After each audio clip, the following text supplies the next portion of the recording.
Hello friends, welcome back to another important lecture. Now friends, recently some students of CAIIB requested me to cover NRO, NRE and FCNR accounts along with case study.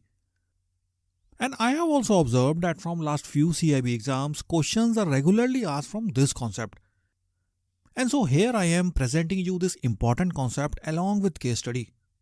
So if you are appearing for a BFM paper, then this video is very important for you. And I am expecting questions from this concept again in this coming examination. Now friends, best way to understand this concept is by putting yourself into the shoes of an NRI. Just imagine that you are working in Chicago, US and recently you attained NRI status. Now for all those who don't know who an NRI is, then please note an Indian citizen who stays abroad for 183 days or more in a financial year, then he is basically classified as NRI. Friends, I am not going into depth of NRI since this is not the core agenda of this lecture. I have explained NRI status calculation in form of a flowchart in my BFM secret sauce book. You can refer that in case you want more clarification on NRI concept. So as said, just assume that you are an NRI working in Chicago, US. Now before leaving for US, you must be having a savings account in which you would be getting your salaries, stocks, dividend or rental income from your property, isn't it? Now friends, please note when you attain NRI status, then you can't hold that savings account. So you go to your bank and in this case, bank will simply convert your savings account into an account known as NRO account. Friends, here NRO stands for non-resident ordinary account. So NRO account is a popular way for many non-resident Indians to manage their deposits or income earned in India such as dividend, pension, rent, etc. In short, NRO account is basically meant for the money that you are generating in India. And I hope by now you can easily make out that this NRO account will be kept in rupee only. But can you deposit foreign currency into this account? Well, yes, you can. But this foreign currency will be converted into rupees first and then the amount will be deposited into your NRO account. Obviously here bank will deduct its commission before depositing. And what about if you want your money back in US? Well, for this also please note in case of an NRO account, the interest can be fully repatriated. However, in case of principal amount, you can only remit up to $1 million in a financial year. Friends, if you don't know what a repatriation means, then please note repatriation basically refers to the transfer of Indian rupees from your NRO account to your overseas account. That is US account in our case. In short, repatriation is simply sending your money back to your country of work outside India. So when NRO account is fulfilling all our needs as an NRI, then why we need NRE account? Well friends, that's because NRO account has two big limitations. First is that the interest you earn on an NRO account is taxable at 30% deductible at source. And second demerit is that though NRO account is repatriable, but as per rules you can only transfer up to $1 million in one financial year post payment of applicable taxes. Now these limitations are overcome by what we call NRE, that is non-resident external account. So NRE is an account that helps you park your foreign earnings in India but in Indian denomination. But please note there are no tax implications for the money that you park in this account. Not only this, you can also repatriate as much amount as you wish back to your foreign destination. So whenever you open an NRO account as a banker, you must also advise the party to open NRE account as well. Also note, if you want to deposit rupee into your NRE account, then you can't do this. In NRE account, you can only deposit foreign currency. That will be converted to rupees and then kept into your NRE account. So as you can see, both NRE and NRO account are rupee accounts only. Next friends, as per our example, you are staying in US and now you have some deposits as well into your savings account. And like in India, you also go to bank there to make an FD. Let's say you go to Bank of America and bank provides these fixed deposit rates. Now friends, these are actual Bank of America fixed deposit rates as on date of making this video. And you were shocked to see such minuscule FD rates. And friends, Indian banks and government know this fact really well. All over the world in developed countries, FD rates are really low. And to attract foreign deposits into India, there is an account known as FCNR account, that is foreign currency non-resident account. Friends, this is basically a fixed deposit account only. And the special thing about this account is that the deposits are kept in your parent currency only. That is, if you are sending US dollar, then FCNR account will also be in US dollar. So you can see there is no currency exchange risk here. Also, there is no tax implications here also, just like NRE account. So as you can see, for NRIs, this is a win-win situation. You are keeping your deposits in foreign currency and you won't even have to pay any tax. Friends, mostly banks book FCNR deposits in these currencies. That is US dollars, pound sterling, euro, Japanese yen, Australian dollars, and lastly Canadian dollars. So you can see FCNR accounts are an excellent investment tool for NRIs if you wish to retain your money in foreign currency and also earn good returns at the same time. And as said earlier, since your money will be kept in foreign denomination, you can be saved from risk of exchange rate fluctuations as well. For example, just see these current FCNR rates provided by State Bank of India. And as you can see, the US dollar rates provided are much higher as compared to Bank of America FD rates. Friends, also note premature withdrawal is allowed only after 1 year from FCNR accounts. And currently you can open FCNR account for a maximum period of 5 years only. So friends, I hope the concept of NRO, NRE and FCNR accounts are crystal clear to you. But as a banker, you need to know some other rules and regulations from where the examiner will ask the questions. And the best way to understand this is with the help of this difference chart between NRO and NRE accounts. So first is purpose of account. Now as discussed earlier, NRE account is basically open to manage funds earned in foreign country only, while NRO account is basically for the income that you are generating within India. Then next, deposits.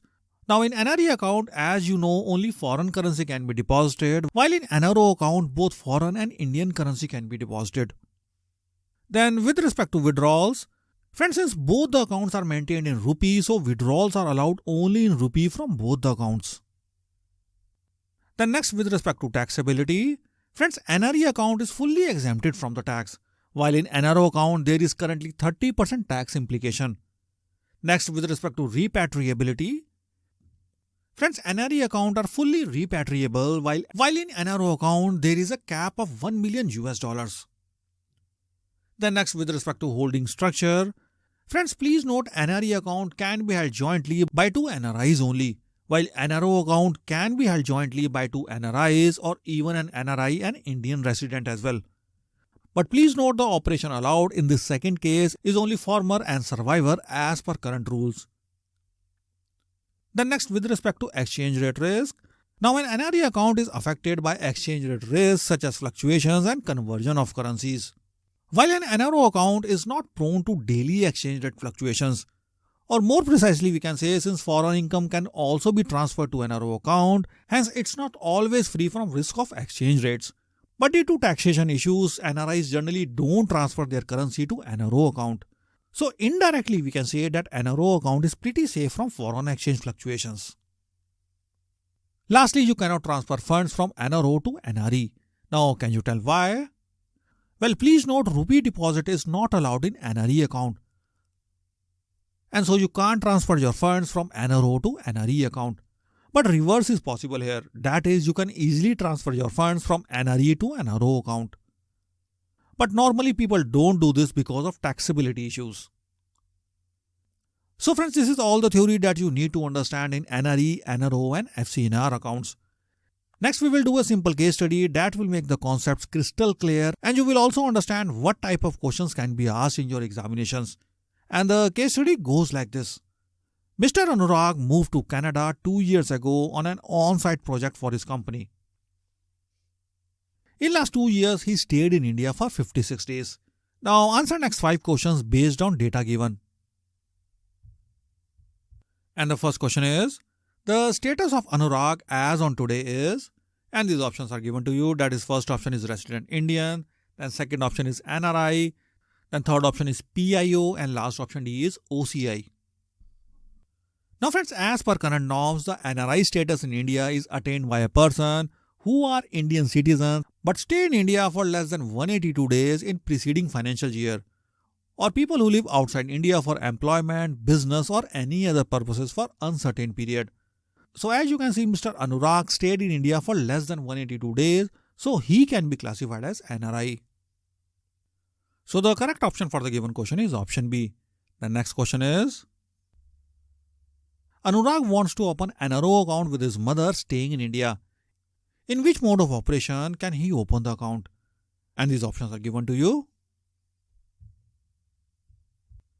Friends, please note, as per Foreign Exchange Management Regulations 2016, an NRO account may be held jointly with the residents on former or survivor basis only. So in case of former or survivor basis, the former alone can operate the account, and if the former expires, only then the survivor can operate the account. So in our case study, Mr. Anurag is an NRI, and so he may hold a joint NRO account with his mother, who is a resident in India under the exchange control law, but the mode of operation will be former or survivor only. Thus the correct option for the given question is option C here.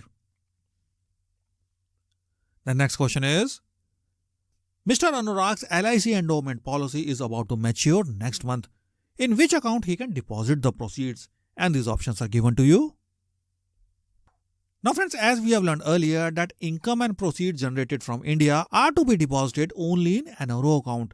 So the correct option for the given question is option B. Please note, we can't deposit rupee currency in NRE and FCNR accounts. Lastly, being an NRI, you can't maintain savings account, since if you continue to operate a normal savings or current account while living outside the country, you would be violating FEMA laws of RBI.